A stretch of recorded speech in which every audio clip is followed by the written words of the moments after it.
What we really want to do instead in order to clear up our skin from the very root is to look inside our body. And that sounds creepy.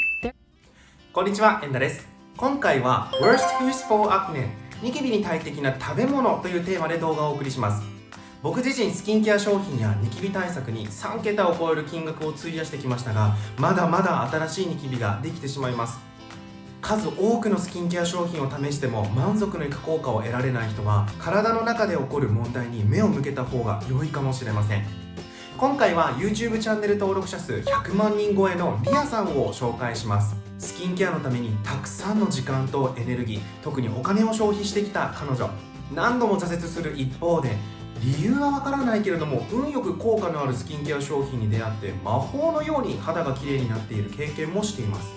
しかし一時的に効果のあるスキンケア商品では肌トラブルの根本的な解決には至らず、問題を見えないようにただ隠して見て見ぬふりをしているだけだと考えています。では彼女が肌トラブルを根本的に解決していくために何をしているのでしょうか。まずはニキビができる原因を解説してくれていますので、そちらを見てみましょう。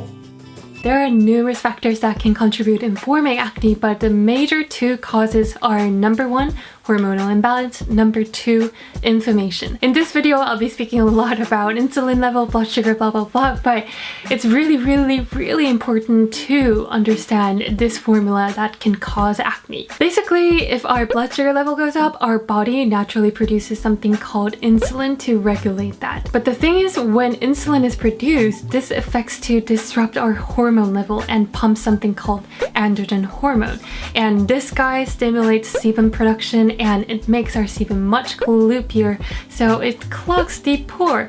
Therefore, acne happens. All of our cystic zits that we have on top of our surface of the skin is some sort of inflammation. So はい、彼女はニキビができる理由はたくさんあるけど、主にホルモンバランスと炎症が原因の二大巨頭と言っています。そして出てきたキーワードはこちら。ブラックシュガー、血糖値、インスリン、エンドロジェンホルモン、男性ホルモン。単語の意味を確認したところでもう少し深く内容を見ていきます。我々が食事をすると食べ物に含まれる糖はブドウ糖にまで分解されて小腸から吸収され血液中に流れ込んでいきます。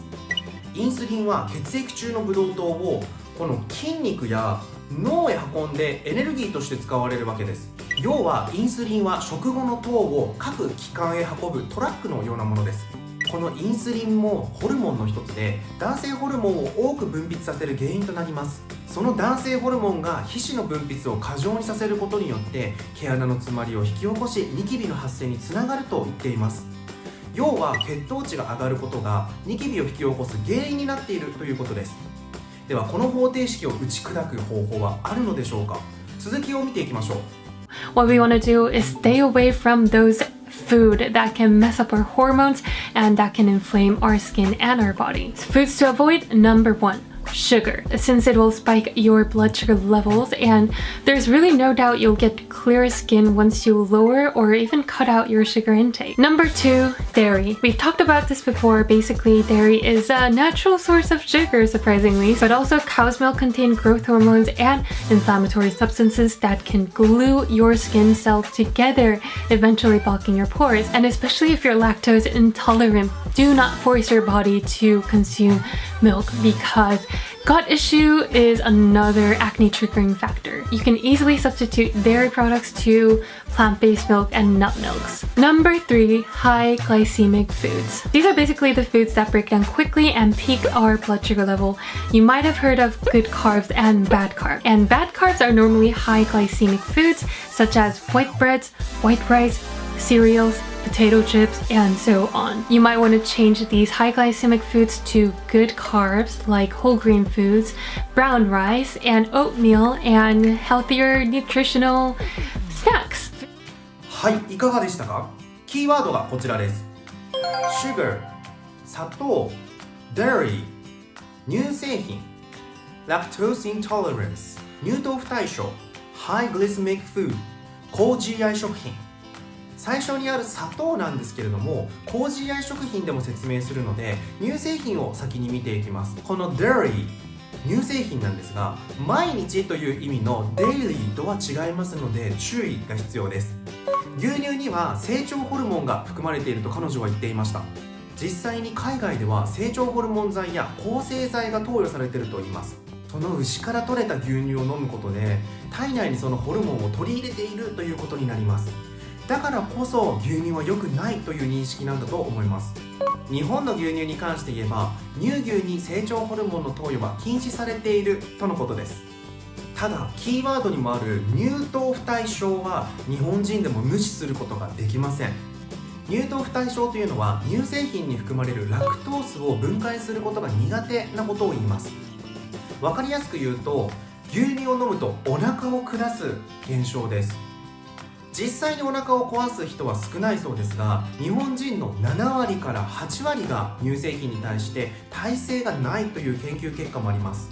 しかし牛乳が原因でニキビができるかどうかは一度乳製品をやめてみる必要があります。バター、ヨーグルト、プロテインもしかりです。体にいいと思っていたものが意外にもニキビの発生源になっている可能性があります。牛乳は簡単に他のものに置き換えることができるとも言っていました。例えばアーモンドミルク、ココナッツミルク、豆乳。ミルクと言ってもこれらはミルクではなくお水をベースに作られています。このナッツ系のミルクは我々の体に必要な必須脂肪酸やビタミン、ミネラルなど美容に必要な栄養素も豊富です。そして高 GI 食品ですが GI 値というものを知る必要があります。フィットネスの世界では当たり前のように飛び交うワードですが、肌の世界ではまだまだ知られていません。 GI とはグリセミックインデックスの頭文字で、その食品に含まれる糖質を摂取してからどれだけ血糖値が上がるかという値を示したものです。血糖値を劇的に上げるものを高 GI 食品とよく呼んでいます。例として挙げられたのがパン、白米、穀物、ポテトチップスです。基本的にきれいに生成されたものは GI 値が高い傾向にあります。その反面、全粒粉のパンや玄米、低糖質なお菓子は OK と言っています。心がけるのは白よりも茶色という具合です。さて、砂糖を飛ばしていましたが、そもそも糖は血糖値を爆発的に上げるものなので、砂糖は極力避けたい食品です。高 GI 食品ということですね。自炊をしていても極力白砂糖は使いたくない調味料の一つです。さあ、今回はここまで。次回リアは摂取したい栄養素について語っています。一体彼女は何を体に取り入れているのでしょうか。お楽しみに。